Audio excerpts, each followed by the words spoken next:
Yes, it's the grand old game of baseball in a pint-sized version. The little Joes and the Bob Fellers of the future will come from. Look at them laying. That's me behind the catcher, calling him the way I see him. I got him right, too. This crowd takes baseball seriously. Uh-oh. Better call him dead right this time, because the batter is the Babe Ruth of 1965, my own boy Jim. Jim's got what it takes to make a ball player, if I do say so myself. A hit, right past third, good for a double. Keep going, Jim. Hold it. Get back.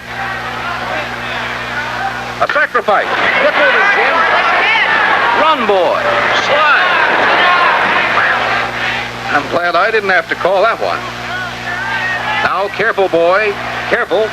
You're the winning run, remember? Oh, trying to stretch his luck. Watch it, son. Play it safe, boy. That's Jim's big fault, taking a chance. Oh, they're going to squeeze him. Well, there goes the ball game. Guess I'll have to have a little talk with that boy of mine. That kind of flashy recklessness never won a pennant yet. Of course, a young guy is full of pep and ginger. Thinks he can get away with some things he actually can't get away with without hurting himself and his team.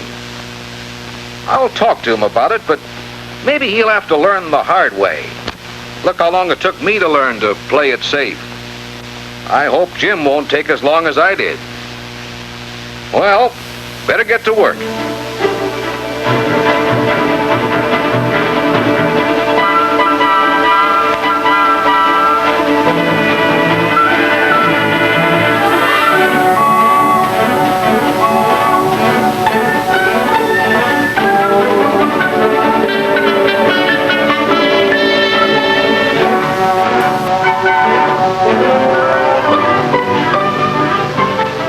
I started into work, but I was still thinking of Jim.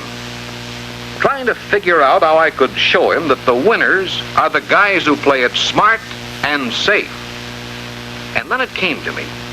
Maybe the best way to do it was to tell him my own story, the way I learned that lesson myself. You see, when I was a lot newer at this game, I was just as cocky as Jim is on the baseball diamond. The older fellas were full of advice, but I wasn't buying any. What the heck, I thought. I can move fast. Once a switch engine sneaked up on me, but I got out of the way. Let the old guys be careful was my motto. I'll be all right. I jerk a switch without bothering about my position. To tell you the truth, I thought I looked pretty fancy. You know, big-time stuff. I hopped footboards like I was Roy Rogers getting up on Trigger. Then, one day, I pushed it too far. I figured it was too long to walk all the way around those cars. I'd take me a little shortcut.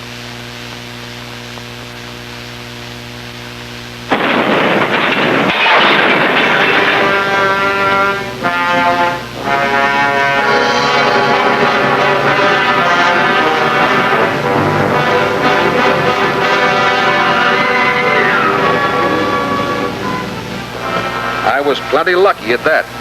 The bump threw me in the cinders instead of under the wheels. Those cinder cuts hurt pretty fierce, and besides my injuries, I was feeling bad about the scare I gave the other boys. I had no right to do that. Well, then it came. Old George Sears, the trainmaster, looked me over carefully to make sure I was still in one piece. When he found I was okay, except for the cuts, he let me have it. Well, if you're like I used to be, the more you know you're wrong, the more you hate somebody else to tell you about it. And boy, old George was telling me. If I didn't care for my own skin, at least I should think of the other guys and remember I was valuable to him and to the company. How's he going to run a yard if us guys are trying to kill ourselves? I knew it was all in the book, but there was a lot of stuff in books I didn't bother my head about. Still, to tell you the truth, that accident had done something to me. After all, 2 arms are pretty handy things to have, and a face is practically a necessity. Employees must not be careless of the safety of themselves or others. It is dangerous to expose the feet, hands, arms, or person of those engaged in coupling cars. Employees must not get on or off an engine or car moving at an excessive rate of speed. Safety is of the first importance in the discharge of duty. Those rules started to sound sensible. Those rules George hammered into my head were just the experience of thousands and thousands of railroad men, including some like me who'd found out how not to do it, and others who had figured out a safe way to get the job done. He drummed into me the fact that us fellows in the yard were valuable men with experience and knowledge, that we were needed to keep the trains moving. The company can hold safety meetings, he said, and even bring a mobile movie unit in the yards using films to get over the message of safety. The company can use posters and rules and campaigns. But in the final analysis, us fellas have to convince ourselves that it's smart to play it safe. And today, I see lots of things that just don't add up. The guy's riding a footboard, for example. That man in the middle is a goner if something goes wrong.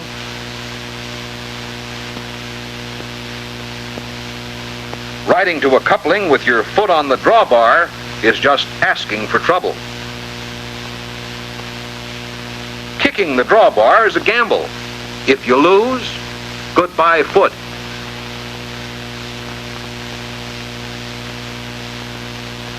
It's the same deal when you use your hand to get the knuckle or drawbar in line. I know. That's the kind of bonehead stuff I used to pull. Now I get off the footboard while there's plenty of room. That way I don't get tempted to give it a kick or a push. If the couplers need adjustment, I've got time to stop the engine. It's as natural and easy as the so-called shortcuts that can become dangerous. It takes knowledge and skill to work in the yard. To work safely, that is, without damaging yourself or damaging property. Ernie here knows better than to adjust knuckles or drawbars at close clearance. He's just being sloppy. That's what it amounts to. Never turn your back on a so-called dead cut. A crew on the other end may shove or kick a car into the track.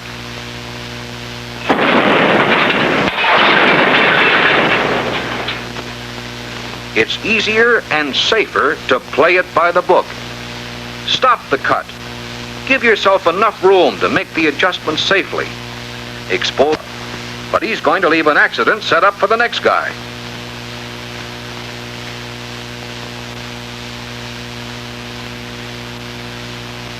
Time for lunch? Okay.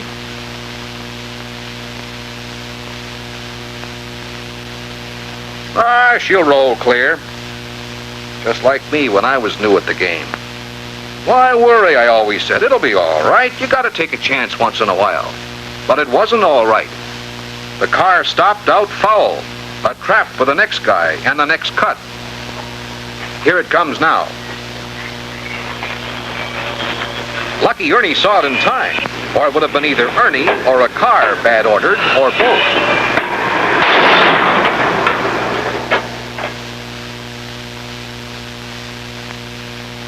It's been pretty well established that riding trains is the safest way to travel. The folks in the passenger cars certainly feel that way, but then all they have to do is sit on the cushions and watch the scenery go by. We've got to work while we're riding, and cushions aren't standard equipment on freight cars yet. But riding in the yard can be as safe as passenger travel if we use our heads. Not like this fellow. He's just asking for a brush off.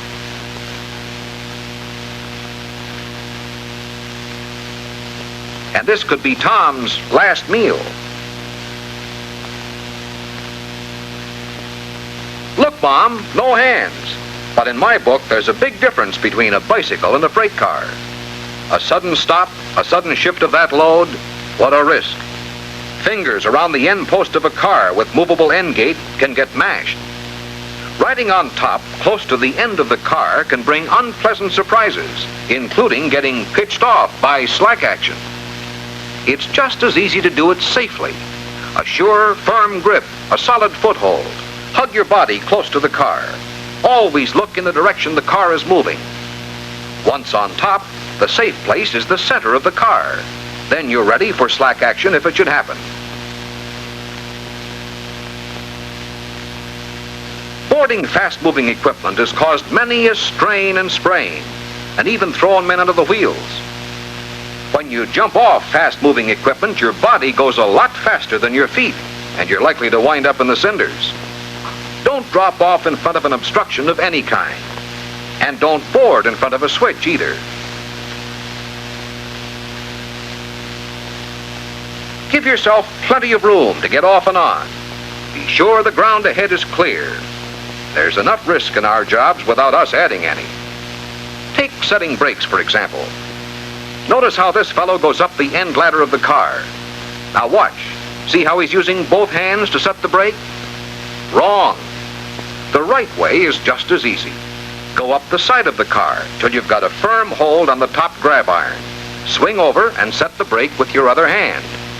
Now you've got a grip on the car. If an unexpected jolt comes, you're set for it.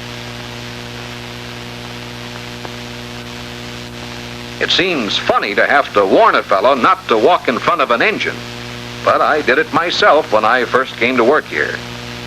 The right way, of course, is to get far enough ahead of the car so you can see what's coming.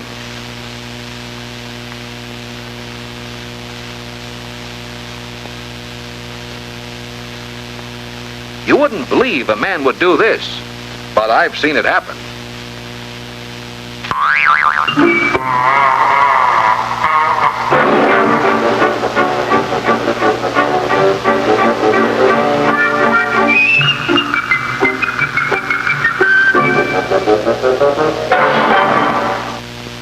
The accidents that happen in the yard are caused by needless mistakes we make. It's not the job. The job is good and can be safe. But whether in the yard or on a Little League diamond, the smart way is to play it safe. Watch my boy Jim hug third now.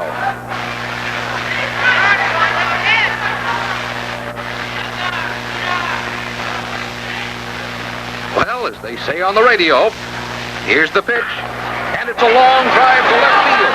The fielder's got it, but it's too late. Jim's coming in standing up. Well, I told you he's got what it takes to make a ball player. And I guess when you come right down to it, maybe he's even a little smarter than I am.